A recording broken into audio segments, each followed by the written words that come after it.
So, ilang months ka na naglo-low carb? Ano po kasi, hindi po ako aware dati na may dirty low carb pala. So, April po nung medyo ina-adjust ko na yung ano Ina-adjust ko. mo na. Pero yung talaga pong nakafocus ako na parang more on meat po kasi yung nakita ko is before po NLCD. Kasi umattend po ako nung Umattend ka. this year. So, so nag-strict ka, kailan ka nag-strict na naglo-low carb? Ano po, mga 1 month na po may. 1 month na. Okay. Previous, anong timbang mo? Ano po, 78. Wow, 78! Ngayon, nasa 56 ka na. Opo. May mga nararamdaman ka ba mga discomfort?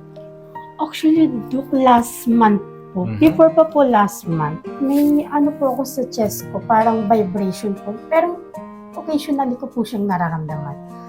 Tapos po nung last month po kasi, kainitan po ng rhinitis ko. Nagpa-check up po ako dun malapit sa amin. In-status ko po ako. Oh. Tapos naresetahan lang po ako ng gamot. Dala ko rin po yung reseta. Okay. Tapos po ano po, nung nagamot po ako ng 1 week, okay naman na siya. Tapos pinag-follow up ako. Pagbalik ko po, gusto ko nga po sana mag-request ng x-ray para po sure.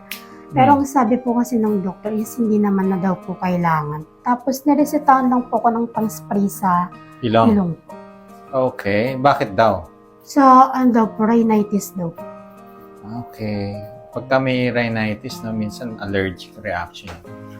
Ina-advise ko, wag mo na ng nuts, tapos seafoods, iwas ka muna.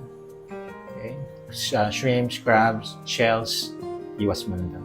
Tapos talaga, kung naglo-low carb ka, home cooked meal, lutong bahay na yan. Opo. Hindi ka na kumakain sa Pero labas. ano po, hindi na po.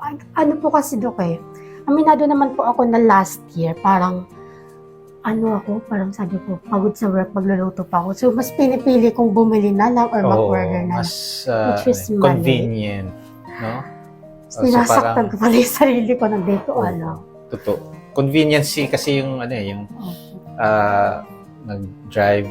mag-drive through o kaya dine in, kaya mag-uuwi ka na lang. So, mas convenient yun Pero, ang totoo, mas healthier yung lutong bahay. Opo. Kaya po ngayon, sinatsaga ko po mamalengke, mag-grocery every week.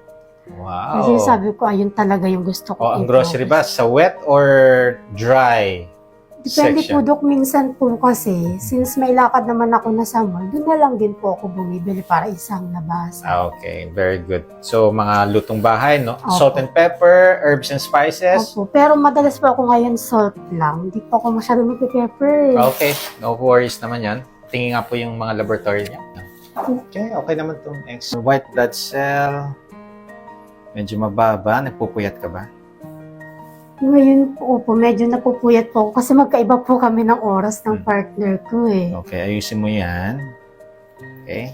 Kailangan kasi kumpleto tulog, bawal puyat.